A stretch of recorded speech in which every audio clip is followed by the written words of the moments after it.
Top quality और consistent performance के लिए सिर्फ सिल्वर पंप नाम याद रखना। સમાચારોની શરૂઆત મહત્વના સમાચાર સાથે કરીએ। રાજકોટમાં બેફામ સિટી બસે 3 લોકોના જીવ લઈ લીધા છે। ઇન્દિરા સર્કલ નજીક સિટી બસે 6 લોકોને અડફેટે લીધા। અકસ્માતની ઘટનામાં 3 લોકોના મોત થયા છે, 3ને ઈજા પહોંચી। અકસ્માત બાદ રોષે ભરાયેલા લોકોએ સિટી બસમાં તોડફોડ કરી છે।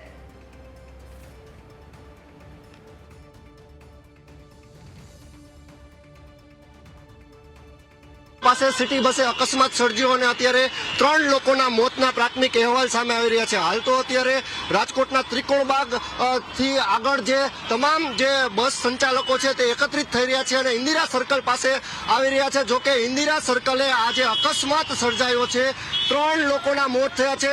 રોષે ભરાયેલા ટોળાએ સિટી બસમાં તોડફોડ પણ કરી છે। આપણે એ ઘટના સ્થળના દ્રશ્ય તમને હું બતાવવા જઈ રહ્યો છું, જે રીતે સિટી બસ ચાલકો બેફામ બન્યા છે અને હાલ અત્યારે લોકો પણ અત્યારે તમામ રસ્તા રોકી રહ્યા છે। આ જે અકસ્માત થયો છે તમારો રોષ છે, સિટી બસ બેફામ બની છે, 3 ના મોત થયા, શું કહેશો? હલો, આ સિટી બસ વાળાને આવી રીતે ચલાવીને માણસોની જાનહાની કરે છે, આનો જવાબદાર કોણ છે? ક્યાં ગઈ આ બધી પબ્લિક? પોલીસને પૈસા ઉઘરાવે ત્યારે રોડ ઉપર ઉભા રહી જાય। આ દલ્લાવ જો, આ દલ્લાવ્યા પોલીસ વાળા બસના ડ્રાઈવરને પોલીસ વાળા એમ્બ્યુલન્સમાં બેહાડ્યો। આ દલ્લાવે હાવ દલાલે। એ રીતે લોકોનો આક્રોશ આપ જોઈ રહ્યા છો, લોકોનો આક્રોશ ચરમસીમાએ છે અને અત્યારે ઇન્દિરા સર્કલે જે કોઈ બસો નીકળે એને રોકવાનો પ્રયાસ કરી રહ્યા છે। શું કહેવું છે આપનું? આ લોકો કોઈ ગાડી ધીમી નથી હાંકતા, પ્રજાનું કોઈ જોતા જ નથી, બરાબર? આ ગાડી કોઈ ધીમી ચલાવતા જ નથી, બરાબર? અને એનો સ્પેશિયલ રોડ છે મારો માર જવાનું, બરાબર? આ ગાડી આ લોકો કોઈ ધીમી ગાડી ચલાવતા જ નથી, લીવર મારી દે છે, ખબર છે? માણસોને મારી નાખે, બરાબર? આની કોણ જવાબદારી? બસ બંધ જોઈ, બસ અમારે સરકાર બસ જોઈએ જ નહીં, અમને લોકો ગરીબ લોકોને રિક્ષા વાળાને તકલીફ છે અને હાલતા લોકોને એને ઉલારી નાખે છે। આ બસ વાળા કોઈ ધ્યાન નથી રાખતા, બરાબર? તો હાવ બસ જ બંધ થાય સરકારને, હું એમ જ કહું છું, સરકારને કહું છું કે બસ જ બંધ થાય, બરાબર? અને આ લોકોને 5 જણાને ઉલારી નાખ્યા, એને ફેમિલી માટે, એને એ લોકોને ગરીબ લોકો માટે હવે અત્યારે તો વ્યાઈ ગયા ભગવાનના ઉપર, હવે એને લોકો ગરીબ લોકોને પૈસા એને છોકરાઓને એને ખવડાવશે કોણ? એને આખી જિંદગી એને રખડતું હાલવું પડશે, માંગો વાટકો લઈને કાઢીને માંગવું, રખડતું હાલવું પડશે। જે રીતે લોકોનો આક્રોશ આપ જોઈ રહ્યા છો, લોકોનો આક્રોશ ચરમસીમાએ છે। જે કોઈ અત્યારે સિટી બસ નીકળે તે તમામ બસને રોકવામાં આવી રહી છે અને અત્યારે પ્રાથમિક તારણ જે આવી રહ્યું છે, 3 લોકોના મોતના અહેવાલ સામે આવી રહ્યા છે। એક ડેડ બોડી અહીંયા પડી છે અને જે સ્ક્રીન ઉપર તમને હું દ્રશ્ય બતાવીશ, રાજકોટના લોકોનો આક્રોશ અત્યારે ચરમસીમાએ છે। ડીસીપી ઝોન 2 અત્યારે સ્થળ પર આવ્યા છે, લોકોએ પણ તેમને ઘેર્યા છે અને જે રીતે જે ઉગ્ર આંદોલન અત્યારે લોકોમાં જોવા મળી રહ્યું છે। લોકો કહી રહ્યા છે કે રાજકોટમાં સિટી બસ શરૂ જ ન રહેવી જોઈએ। 3 મોત થયા, શું કહેશો આ મામલે? અરે ફૂલ દારૂ પીને કમ્પ્લીટ થઈને અહીંયા 5 જણાને મારી નાખ્યા। રોજે રોજ મોબાઈલ ખોલી હતા સિટી બસની રોજની માથાકૂટ। અમારે રાજકોટ વાસીને 5 રૂપિયામાં નથી જવું, ભલે 10 રૂપિયામાં રિક્ષામાં જશે, તંત્ર કાંઈ જવાબદાર નથી। હર્ષ સંઘવી રોજ નિયમ કે તો આજે આ નિયમ ક્યાંય ગયો? ચોકમાં પાસ હલાવે, ફૂલ પાસ કાલે અને અહીંથી ભગાડી માર્યા એ લોકોને। જે રીતે લોકોનો આક્રોશ તમે જોઈ રહ્યા છો, હાલ અત્યારે 3 લોકોના મોત થયા છે, ત્યારે આ મોત પાછળ જવાબદાર જે ડ્રાઈવર છે તેને અહીંથી લઈ જવામાં આવ્યો છે અને હાલ ઘટના સ્થળે લોકોનો આક્રોશ ચરમસીમાએ જોવા મળી રહ્યો છે। દરેક સિટી બસ છે અહીંથી નીકળે તેને અટકાવવામાં આવી રહી છે અને હાલ રાજકોટમાં સિટી બસ જોઈએ જ નહીં તે પ્રકારે લોકો પણ આક્ષેપ કરી રહ્યા છે। સિટી બસના એક બાદ એક અકસ્માત સામે આવી રહ્યા છે। હાલ અત્યારે પોલીસ ઘટના સ્થળે આવી છે અને તમામને દૂર કરી રહી છે અને ખાસ જે 3 લોકોના મોત થયા છે તેની પણ ઓળખ મેળવવા અત્યારે પ્રયત્ન કરી રહી છે। હાલ જે સમગ્ર ઘટના બની છે, આ ઘટના વિશે શું કહેશો? મને ખ્યાલ નથી જે રીતે લોકો અત્યારે સ્થળ પર આવી રહ્યા છે, એક બાદ એક પ્રાથમિક તારણ જે આવી રહ્યું છે, 3 લોકોના મૃત્યુ થયા છે। આ ઘટનામાં 8 લોકો રોડ ક્રોસ કરી રહ્યા હતા અને બ્રેકની જગ્યાએ ડ્રાઈવરે લીવર લગાવ્યું અને ફૂટબોલની જેમ તમામને ખંગોળ્યા, તે વાત અત્યારે સામે આવી રહી છે। હાલ સ્થાનિક કોર્પોરેટર પણ અત્યારે ઓલું કરો તો આ થોડુંક વહી જાય। હાલ અત્યારે પોલીસ ઘટના સ્થળે આવીને તપાસ કરી રહી છે, ત્યારે રાજકોટની જનતાનો આક્રોશ હું તમને દેખાડવા જઈ રહ્યો છું. ઇન્દિરા સર્કલના આ દ્રશ્ય છે. આક્રોશ ચરમસીમાએ છે. પોલીસ સાથે પણ લોકો ઘર્ષણ કરી રહ્યા છે અને કહી રહ્યા છે રાજકોટમાં સિટી બસ જોઈએ જ નહીં. એક બાદ એક જે લોકો આવી રહ્યા છે, લોકોનો આક્રોશ ચરમસીમાએ છે. ત્યારે ઇન્દિરા સર્કલ ચોક અત્યારે બંધ કરી દેવામાં આવ્યો છે. રસ્તા પર લોકો ઉતરી આવ્યા છે અને એક પણ સિટી બસ રાજકોટમાં શરૂ ન થવા દેવા પણ લોકો અપીલ કરી રહ્યા છે. સિટી બસ ચાલકો બેફામ બન્યા છે. અવારનવાર અકસ્માત અને આજે તો 3 લોકોના અત્યારે મોત થયા છે અને બાકીના 4 થી 5 ઘાયલ. શું કહેશો અકસ્માત વિશે? ઓવર સ્પીડમાં હાલે અને આ સિગ્નલ ઉપર તો એ લોકો ઊભા જ નથી રહેતા. એ ટ્રાફિક પોલીસ વાળા મોબાઈલ જોતા હોય, ચાલુ બસે મોબાઈલ જોતા હોય છે. બરાબર છે. બેફામ બસ હાકે અને કોઈ મર્યાદા જ નથી, કોઈ સ્પીડની મર્યાદા જ નથી હાંકવાની. તમે કાયમી અહીંયા હો છો, કેવી સ્થિતિ હતી? મેં નથી જોયું. ચાલુ બસે બેફામ અત્યારે ડ્રાઈવરો પણ મોબાઈલમાં હોય છે. આ કેટલા અંશે વ્યાજબી? શું કહેશો કાકા? આવું દુર્ઘટના થાય છે એ થવી ન જોઈએ અને ડ્રાઈવર પીધેલી હાલતમાં છે એવી રીતે એને ગાડી ન હલાવવી જોઈએ. એની ડ્રાઈવર પાસે પૂરું લાયસન્સ હોતું નથી. એમને આડે ધડ એમાં બેસાડી દીધા છે. એની પાસે બસમાં મોબાઈલ જોતા હોય છે, ટેપ અંદર ફૂલ હાલતું હોય છે, બધી રીતે હાલતું હોય છે ટેપને. જે રીતે સિટી બસના ચાલકો બેફામ બન્યા છે, હાલ તો 7 થી 8 લોકોને ઇન્દિરા સર્કલ ચોકમાં ઉલાડ્યા છે અને 3 લોકોના અત્યારે પ્રાથમિક તબક્કે મોતના અહેવાલ છે. 3 ડેડ બોડી અત્યારે સ્થળ પર છે. ત્યારે હાલ પોલીસ સ્થળ પર પહોંચી છે અને ટ્રાફિક ક્લિયર કરવા પ્રયત્ન કરી રહી છે, પરંતુ એક બાદ એક એમ્બ્યુલન્સ અહીં આવી રહી છે અને 4 થી 5 લોકો ઘાયલના અહેવાલ છે. કોર્પોરેટર જીતુ કાટોડિયા પણ અત્યારે સ્થળ પર પહોંચ્યા છે. આપણે સીધા જ વાત કરીએ કોર્પોરેટર સાથે. હાલ જે ઘટના સ્થળની વાત કરવામાં આવે તો ઘટના સ્થળે અફરાતફરીનો માહોલ સર્જાયો છે. જીતુભાઈ, સિટી બસ ચાલકો બેફામ બન્યા છે, તમે પણ એક જવાબદાર કોર્પોરેટર છો, શું કહેશો આ અકસ્માત વિશે? સાહેબ, જે અકસ્માત બન્યો છે નિંદનીય છે. મને સમાચાર મળતા તાત્કાલિક અહીંયા આવી ગયો છું. બસની સ્પીડ હાઈ સ્પીડ હતી અને ઓછામાં ઓછા 7-8 લોકોને ઈજા થઈ છે, 3-4 લોકોના મૃત્યુ થયા છે એવા જાહેર થાય છે અને આપ જોઈ શકો છો. પણ તો મારું કહેવાનું માનવું એવું છે કે જે ડ્રાઈવર હતો તે એને માનવવધનો ગુનો દાખલ થવો જોઈએ. સિટી બસની એજન્સી પણ આવા અવારનવાર બનાવો બનતા હતી પણ વારંવાર વિવાદમાં આવી છે. તો હું એમ કહું છું કે સિટી બસની એજન્સી પણ ડિસ્ક્વોલિફાઈ થવી જોઈએ અને મારું માનવું એવું છે કે ટ્રાફિક નિયમ મુજબ જે ટ્રાફિકમાં થોડોક ફેરફાર કરી અને આ જે ચોક આવતા હોય એવી જગ્યાએ હાઈ સ્પીડ બ્રેકર પર મૂકવા જોઈએ અને બસની સ્પીડની લિમિટ જે અટાણે ઇલેક્ટ્રિક હોવાથી વધારે સ્પીડ હોય છે તો 40ની મર્યાદા બાંધેલી હોવી જોઈએ. ભાજપના કોર્પોરેટર તરીકે કમિશનરને રજૂઆત કરશો? કારણ કે ચાલકો હવે બેફામ થયા છે ને હવે તો 3 થી 4 ના મોતની વાત છે. ચોક્કસ સાહેબ, હું મારા લેવલે મારા સાથે બધી રજૂઆતો કરીશ અને મારાથી જે થશે એ હું પ્રયત્ન કરી અને આ જે વસ્તુ એ વાતમાં હું સાથે રહીશ, પબ્લિકની સાથે છું. સિટી બસનો જે ડ્રાઈવર છે તેના ઉપર અત્યારે તો જે પ્રમાણે રાજકોટમાં સિટી બસ ચાલકે બેફામ કાર હંકારી 5 થી 6 લોકોને અડફેટે લીધા, જેમાંથી 3 લોકોએ ઘટના સ્થળ પર જ પોતાનો જીવ ગુમાવ્યો છે. સવાલો ઊભા થઈ રહ્યા છે, શું નશો કરીને બસ ચલાવે છે બસના ડ્રાઈવર? શું ઉંમરલાયક ડ્રાઈવરને કારણે અકસ્માત વધ્યા છે? શું સિટી બસમાં કોઈ ખામી હતી અને જો આ ખામી હતી તો એને સમયસર મેન્ટેન કેમ ન કરવામાં આવી, દૂર કેમ ન કરવામાં આવી? શું ટેકનિકલ ખામીના કારણે આ પ્રમાણે અકસ્માત થાય છે? અનેક મોટા સવાલો અહીં ઉપસ્થિત થઈ રહ્યા છે. 3 નિર્દોષોના જીવ ગયા રાજકોટમાં ઇન્દિરા સર્કલ પાસે. સિટી બસના અકસ્માત બાદ રાજકોટમાં લોકોમાં ભારે આક્રોશ જોવા મળ્યો છે. શહેરમાં સિટી બસ બંધ કરવાની લોકો એક જ માંગ કરી રહ્યા છે. આ તરફ જે ડ્રાઈવર હતો સિટી બસનો એને ઘટના સ્થળેથી લઈ જવામાં આવ્યો છે. પોલીસ ઘટના સ્થળ પર પહોંચી છે, એમ્બ્યુલન્સ પણ ઘટના સ્થળ પર પહોંચી છે. જે લોકોને ઈજા પહોંચી એમને સારવાર આપવામાં આવી રહી છે. આ જે મૃતકો છે એ કોણ છે, એમના પરિવારજનો સાથે પણ વાતચીત કરવાના અને તેમની ઓળખ વિધિ કરવાના પ્રયત્ન હવે પોલીસ કરી રહી છે. ચાલુ બસે ડ્રાઈવર મોબાઈલ જોતા હોય છે. સ્થાનિકો આ પ્રમાણે પોતાની વ્યથા ઠાલવી રહ્યા છે. આપણી સાથે રાજકોટથી અમારા સંવાદદાતા ઋષિ દવે લાઈવ જોડાયા છે. ઋષિ, ઇન્દિરાનગર સર્કલ કે જ્યાં આજે 3 નિર્દોષોના મોત થયા છે અને એ પણ સિટી બસ ચાલકની બેદરકારીના કારણે, બેફામ ડ્રાઇવિંગના કારણે, અત્યારે શું પરિસ્થિતિ છે? પોલીસ કઈ દિશામાં તપાસ કરી રહી છે અને ડ્રાઈવરને લઈને શું જાણકારી?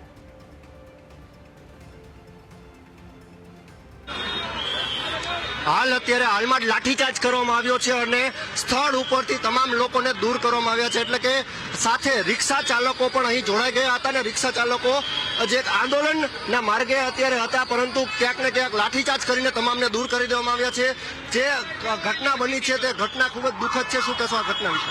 સિટી બસ બંધ કરાવો, આવી રીતે આ કરે, સિગ્નલ તોડીને આવી જાય, બરોબર, અને પેસેન્જરને જેટલી જગ્યા હોય એટલી ડબલ પેસેન્જર ભરે છે આ લોકો, અને રિક્ષાવાળાને પણ દંડ આપે જ છે આ લોકો, બરોબર. સિટી બસ બંધ કરાવો, અને આ 5-6 જણા લોકો મરી ગયા એની જવાબદારી કોણ લેશે? હાલ અત્યારે લોકોનો આક્રોશ ચરમસીમાએ છે, ત્યારે ટોળાને વિખેરવા માટે પોલીસે હળવો લાઠીચાર્જ પણ કર્યો છે અને હાલ અત્યારે ઇન્દિરા સર્કલ સંપૂર્ણ બંધ કરી દેવામાં આવ્યો હતો. પરંતુ હાલ રાજકોટના તમામ ડિવિઝનના અત્યારે ઉચ્ચ અધિકારીઓ અહીં પહોંચી ગયા છે અને જે સ્થળ ઉપરના દ્રશ્ય છે તમને સિટી બસ બતાડવા માંગીશ. GJ3BZ 0466 નંબરની આ બસ છે, જેને અકસ્માત સર્જ્યા બાદ ટોળાએ પથ્થરમારો કર્યો છે આ બસ ઉપર અને હાલ અત્યારે જે બસ ડ્રાઈવર છે તેને પણ 108 મારફત તે ઈજાગ્રસ્ત થતા તેને લઈ જવામાં આવ્યો છે. હાલ તો અત્યારે આ બસમાં તોડફોડ કરવામાં આવી છે, લોકોએ બસ રોકવાનું અહીં શરૂ કરી દીધું છે, ત્યારે એક પણ સિટી બસને ઇન્દિરા સર્કલથી આગળ જવા દેવામાં નથી આવતા. ઉચ્ચ અધિકારીઓ સ્થળ પર પહોંચીને અત્યારે પરિસ્થિતિને કંટ્રોલ કરવાનો પ્રયત્ન કરી રહ્યા છે. ત્યારે હું તમને એ બસમાં અંદરના પણ અત્યારે દ્રશ્યો બતાવવા જઈ રહ્યો છું. હાલ જે રાજકોટમાં છે આ ઘટના બની છે, ઇન્દિરા સર્કલ ચોકમાં આ ઘટના બની છે અને હાલ આ ઘટના બાદ રાજકોટમાં અફરાતફરીનો માહોલ સર્જાયો છે. સિટી બસના દ્રશ્ય છે, બેફામ સિટી બસ સંચાલકો બન્યા છે, ડ્રાઈવરો બેફામ બન્યા છે, કોઈ પણ કંટ્રોલ જ નથી. સ્ટેન્ડિંગ કમિટી ચેરમેન માત્ર વાતો કરે છે, રાજકોટના મેયર પણ માત્ર વાતો કરે છે અને મ્યુનિસિપલ કમિશનર પોતાની મોટી કરવામાંથી બાદ નથી આવતા. એક પણ ડિપાર્ટમેન્ટ ઉપર તેનો કંટ્રોલ ન હોય તે પ્રકારનું જ્યારે રાજકોટમાં પરિસ્થિતિ ફેલાઈ છે. ત્યારે અહીં પથ્થરમારો આ બસ ઉપર થયો છે, તે સ્ક્રીન ઉપર તમે જોઈ રહ્યા છો. પથ્થરમારા બાદ ડ્રાઈવર પર ઈજાગ્રસ્ત થયો હતો અને ડ્રાઈવરને પણ લોહી લુહાણ હાલતમાં અહીંથી લઈ જવામાં આવ્યો છે. સિટી બસમાં અત્યારે જે સીસીટીવી કેમેરા છે, હું તમને કેમેરા બતાવવા માંગીશ. હાલ આ કેમેરા છે, પરંતુ કેમેરા શોભાના ગાંઠિયા સમાન આ સીસીટીવી કેમેરા છે, કારણ કે બેફામ જે ડ્રાઈવરો બસ ચલાવતા હોય છે ત્યારે તેના ઉપર કોઈ નિયંત્રણ જ નથી રહેતું. સિટી બસ જે અત્યારે ડ્રાઈવર છે તે અત્યારે હાલ તો સારવાર હેઠળ છે, ત્યારે સ્થાનિક લોકો માંગ કરી રહ્યા છે કે તાત્કાલિક તેના પર કાર્યવાહી કરવામાં આવે. હાલ અત્યારે આ બસને સ્થાનિક પોલીસ સ્ટેશન લઈ જવામાં આવી રહી છે. ત્યારે રાજકોટમાં સૌથી મોટી આ ઘટના હાલ પ્રાથમિક માહિતી જે સામે આવી છે, ત્યારે 3 લોકોના મોત થયા છે તે વાત છે. હું તમને ફરીથી અન્ય પણ બસના દ્રશ્ય બતાવીશ. જે કોઈ સિટી બસ ઇન્દિરા સર્કલ ખાતેથી નીકળે, લોકો તેને રોકી રહ્યા છે અને હાલ અત્યારે અફરાતફરીનો માહોલ રાજકોટમાં સર્જાયો છે. જે રીતે લોકોનો આક્રોશ આપણે જોયો, લોકો કહી રહ્યા છે કે ડ્રાઈવરો ઉપર કોઈ લગામ જ નથી. સિટી બસના ચાલકો જ્યારે બસ ચલાવતા હોય ત્યારે સીટ બેલ્ટ પહેરતા નથી, મોબાઈલમાં તેઓ વાતો કરતા હોય છે, સાથે ચાલુ બસે રીલ્સ પણ જોતા હોય છે.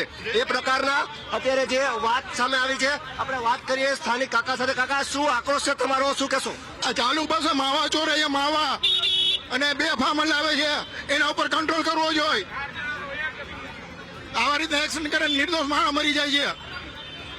કાકા, હું નિયંત્રણ હોવું જોઈએ આ લોકો પર, કારણ કે અત્યારે કોઈને રસ નથી રાજકોટમાં, એ પ્રકારની સ્થિતિ છે. રાજકોટ જ બિન ધણિયાત છે, કોઈ ધણી જ નથી રાજકોટમાં. અત્યાર સુધી કોઈ કાંઈ કર્યું જ નથી. બે ધણિયાત જ છે આ રાજકોટ. બેફામ જ્યાં જુઓ ત્યાં આવી રીતના નબીરાઓ મોટર હલાવે. આ લોકો મોટર હલાવે, પબ્લિક જાય ક્યાં? પબ્લિકનો આક્રોશ છે તે તમે જોઈ રહ્યા છો, આક્રોશ ચરમસીમાએ છે. GJ3BZ 466 નંબરની આ સિટી બસ છે, જેને અકસ્માત સર્જ્યો અને હાલ અત્યારે 3 લોકોના કરુણ મોત થયા છે. હાલ અત્યારે જે રીતે કોર્પોરેશન તંત્ર સામે લોકોનો આક્રોશ વ્યાપ્યો છે, ત્યારે લોકો એક જ માંગ કરી રહ્યા છે કે આવા બેફામ રાક્ષસ સમાન ડ્રાઈવરો છે તેના પર લગામ રાખવી જોઈએ. હાલ તો અત્યારે બસને સ્થાનિક પોલીસ સ્ટેશનમાં લઈ જવામાં આવી રહી છે. બસમાં તોડફોડ લોકોએ કરી છે, જે સ્ક્રીન ઉપર આ દ્રશ્ય જોઈ રહ્યા છો. બસને અહીંથી લઈ જવામાં આવી રહી છે, પરંતુ જે બેફામ જે ડ્રાઈવરો રાજકોટમાં સિટી બસ ચાલકો બન્યા છે. કાકા, 3 લોકોના મોત થયા છે, નિર્દોષ લોકોના. શું કહેશો રાજકોટ વિશે? આ ડ્રાઈવરો ઉપર લગામ જરૂરી કે કેમ? જે રીતે દ્રશ્ય અત્યારે તમને બતાવી રહ્યો છું. અન્ય પણ બસ છે, અત્યારે ટ્રાફિક ક્લિયર કરવાની કાર્યવાહી અત્યારે શરૂ કરી દેવામાં આવી છે. પોણી કલાક સુધી રાજકોટની જનતાએ ઋષિ, આપને અટકાવવા માંગીશ. આપણી સાથે રાજકોટના ધારાસભ્ય ડોક્ટર દર્શિતાબેન જોડાયા છે. દર્શિતાબેન, સ્વાગત છે ન્યૂઝ કેપિટલમાં આપનું. સૌથી પહેલા 3 નિર્દોષોના જીવ ગયા છે. સિટી બસ ચાલકે બેફામ ડ્રાઇવિંગ કર્યું, જેના કારણે 5 જેટલા લોકોને અડફેટે લીધા. 3ના મોત થઈ ગયા ઘટના સ્થળ પર. આ ઘટનાને લઈને આપની પાસે જે જાણકારી આવી છે, પહેલા તો એ જાણવા માંગીએ. આપે જણાવ્યું એ રીતે અત્યારે રાજકોટમાં ખૂબ દુઃખદ ઘટના બની છે અને એ બાબતે અત્યારે તપાસ ચાલી રહી છે કે શેરને લીધે થઈને ડ્રાઈવરે આવી ગંભીર ભૂલ કરી છે અને એની સામે ડ્રાઈવર સામે એફઆઈઆર પણ નોંધવામાં આવશે અને એની સામે તમામ પ્રકારની પોલીસ કાર્યવાહી કરવામાં આવશે. એજન્સીની સામે પણ દંડનાત્મક કાર્યવાહી કરવામાં આવશે. પણ જે લોકોના મોત થયા છે એ માટે થઈને બધા જ લોકોને ખૂબ દુઃખની લાગણી છે અને ભગવાનને પ્રાર્થના કરી કે એમના આત્માને પ્રભુ શાંતિ આપે. બેન, સૌથી મોટો સવાલ એ કે જે રાજકોટ વાસીઓ છે એ પણ એવું કહી રહ્યા છે કે અવારનવાર કાં તો ચાલુ બસે ડ્રાઇવિંગ કરતા માવા ઘસતા હોય છે ડ્રાઈવર્સ, કાં તો પછી ફોનમાં લાગેલા હોય છે, આજુબાજુ વાતચીત કરતા હોય છે, રીલ બનાવતા હોય છે. આવી અનેક વસ્તુ થતી હોય છે ને એના જ કારણે ડ્રાઇવિંગમાં ધ્યાન નથી રહેતું અને એના કારણે આ પ્રમાણે એક્સિડન્ટ થાય છે. કયા કારણોસર ડ્રાઈવરથી આ થયું છે એની તપાસ અત્યારે ચાલી રહી છે. એટલે એ ચોક્કસથી પણ ડ્રાઈવર ગંભીર ભૂલ છે, ગંભીર બેદરકારી છે, એટલે એની સામે કડક કાર્યવાહી કરવામાં આવશે. બિલકુલ. બેન, અંતિમ સવાલ, જે પ્રમાણે આ અકસ્માતોની વણઝારો થઈ રહી છે, નિર્દોષો પોતાના જીવ ગુમાવી રહ્યા છે, આ પ્રમાણેની ઘટના અટકે એના માટે શું કરવાનું હવે? આપણે દરેક લોકોને આ સંબંધિત સૂચના આપતા હોઈએ છીએ, એ લોકોને દરેક વખતે યોગ્ય માર્ગદર્શન પણ આપતા હોઈએ છીએ. પરંતુ આ શેને લીધે થયું છે એ તપાસમાંથી બહાર આવે ત્યારબાદ જ આપણે કહી શકીએ કે ડ્રાઈવરની કઈ જગ્યાએ આ ગંભીર બેદરકારી થઈ છે. જી, આભાર દર્શિતાબેન અમારી સાથે જોડાવા માટે અને વાતચીત કરવા માટે. આપણી સાથે સંવાદદાતા ઋષિ દવે લાઈવ જોડાયેલા છે. ઋષિ, આપની પાસે આવીએ.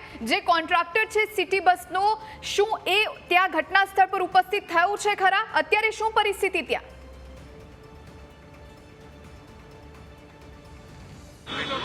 રાજકોટ મહાનગરપાલિકાનો એક પણ અધિકારી અત્યારે સ્થળ પર નથી. એક પણ ભારતીય જનતા પાર્ટીનો નેતા સ્થળ પર નથી કે પછી એક પણ કોંગ્રેસનો નેતા સ્થળ પર નથી. માત્ર સ્થાનિક કોર્પોરેટર જીતુ કાટોડિયા એક જ વ્યક્તિ સ્થળ પર છે.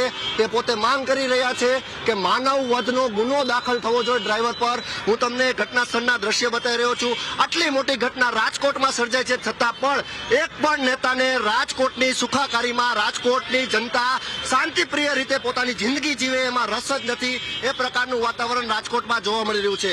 ટોળા એકત્રિત થઈ રહ્યા છે, પરંતુ ટોળાને દૂર કરવા માટે લોકો એટલે કે પોલીસે જ્યારે લોકો પર લાઠીચાર્જ કર્યો છે, હળવો લાઠીચાર્જ કરવાની ફરજ પડી, ત્યારે ફરીથી અત્યારે લોકોના ટોળા એકત્રિત થઈ રહ્યા છે. બસો હાલવા માંડી, આ શું કા હાલવા માંડી બસો? આ બસો પછી કેમ ચાલુ થવા માંડી? હે, એમને આટલા બનાવ થઈ ગયા, એમને શું કામ આ બીજો બનાવ કરી નાખશે? તો આ બીજો આગળ જઈને બીજો બનાવ કરશે તો એનું કોણ જવાબદારી? અત્યારે શું કામ હાલવા માંડી બસો? હજી તો પડ્યું જ છે, હજી તો ચાલુ હોય. થોડીક વાર થઈ, એટલી વારમાં વાથી તો ઓલી ઉપાડી લીધી, આઈ ચાલુ કરી પાછી. તો માણાની રીત હોય જોવે ને કેવી રીતે માણસોને શું કરવાનું? આ મરી ગયા માણસોને ખાલી મારી નાખવા આટું જ છે, બીજા કોઈને કઈ કામ નથી. પૈસા દિયો માણસો, બધે જાહેર જનતા પાસેથી પૈસા લેવાના, એને મારવાના, ગમે એ કરો, એ શું? અને પાછા કઈક બોલી એટલે મારવા માંડે, એ શું વળી? લાઠીચાર્જ વાળો મીડિયા, તમે તમારો પાવર બતાવો અને લાઠીચાર્જ નો અમને ન્યાય આપો. અમે ન્યાય માંગતા હતા, એમાં અમારી ઉપર અન્યાય થયું હોય યાર. આ લોકોને કઈ કયો તમે? હર્ષંઘવી સાહેબ ને ડાયરેક્ટ અમે કહી છે કે તમે એનું એક્શન ફરજિયાત લેજો ને લેજો જ. સિચ્યુએશન પૂરેપૂરી કંટ્રોલમાં નથી. લાઠીચાર્જની આંખ બંધ કરીને અત્યારે માણસો એમનામ ઊભા છે, બરોબર? અને પોલીસ પ્રશાસન અને કોઈ પણ વસ્તુ અત્યારે માનતી નથી. ખાલી પબ્લિકને પૈસે અત્યારે માણસો આનંદ કરે છે. પોલીસ કમિશનર બ્રજેશ કુમાર ઝા સ્થળ પર આવ્યા છે. જે સ્ક્રીન ઉપર દ્રશ્ય જોઈ રહ્યા છો, પોલીસ કમિશનર બ્રજેશ કુમાર ઝા આ અકસ્માતની ઘટના બાદ અત્યારે સ્થળ પર આવ્યા છે અને સ્થળનું નિરીક્ષણ કરી રહ્યા છે. સીસીટીવી દ્રશ્ય પણ સામે આવ્યા છે. રાજકોટ બસ અકસ્માતના સીસીટીવી સામે આવ્યા છે. આપને થોડી જ વારમાં સીસીટીવી પણ બતાવીએ. રાજકોટ બસ અકસ્માતના રૂવાડા ઊભા કરી દે એવા દ્રશ્ય સામે આવ્યા છે. 3 લોકોના આ ઘટનામાં મોત થયા. જોઈ રહ્યા છો કેવી રીતે સિગ્નલ છે, સિગ્નલ પર બેફામ ડ્રાઇવિંગ કરવામાં આવે છે અને કેવી રીતે પસાર થતા લોકોને અડફેટે લેવામાં આવે છે. આપને દ્રશ્યો બતાવી રહ્યા છે, વાહન ચાલકોને અડફેટે લીધા. આપ જુઓ કેવી રીતે જે નિર્દોષો છે જે સિગ્નલ પર થી પસાર થઈ રહ્યા છે અને બેફામ આ બસ હંકારવામાં આવી. બ્રેકની જગ્યાએ એક્સિલેટર આપવામાં આવ્યું અને આગળ જાણે કોઈ છે જ નહીં, ખુલ્લો રોડ છે અને મન ફાવે એ રીતે ડ્રાઇવિંગ કરવામાં આવ્યું, જેમાં નિર્દોષોના મોત થયા છે, અન્ય લોકોને ઘાયલ થવાનો વારો આવ્યો છે. રૂવાડા ઊભા કરી દીધા આ દ્રશ્યો સામે આવ્યા છે. કેટલાક લોકો ઈજાગ્રસ્ત થયા છે, કેટલાક લોકો એમની જગ્યાએથી ઊભા પણ નથી થઈ શક્યા. એમની સવાર આ રીતની થશે એ એમને ક્યાં ખબર હતી. એમનો આ દિવસ જીવનનો અંતિમ દિવસ બની જશે, આ સિગ્નલ અંતિમ સિગ્નલ બની જશે એવી ક્યાં ખબર હતી. આ સીસીટીવી દ્રશ્યો ન્યૂઝ કેપિટલ આપને બતાવી રહ્યું છે. રૂવાડા ઊભા કરી દીધા દ્રશ્યો સામે આવ્યા છે. 3 લોકોએ પોતાના જીવ ગુમાવ્યા. વાહનોને ટક્કર મારી અને સિટી બસ બેફામ હંકારવામાં આવી. ડ્રાઈવરની સંપૂર્ણપણે બેદરકારી અહીંયા જોવા મળી રહી છે. આપ જોઈ રહ્યા છો કેવી રીતે વાહનોને અડફેટે લેવામાં આવ્યા છે. ભયાનક અકસ્માત. રમકડાની જેમ આજે 2 વ્હીલર્સ હતા એમનો કચ્ચર ઘાણ બોલાવવામાં આવ્યો. એમની ઉપરથી સિટી બસ ફરી વળી, તેમની ટક્કરે 3 લોકોના મોત નિપજ્યા છે. તો આ રાજકોટથી સીધા જ સીસીટીવી આપણે બતાવી રહ્યા છીએ, જેના કારણે અફરાતફરીનો માહોલ પણ સર્જાયો. જેટલા લોકો ઈજાગ્રસ્ત થયા છે એમને હોસ્પિટલમાં સારવાર આપવામાં આવી.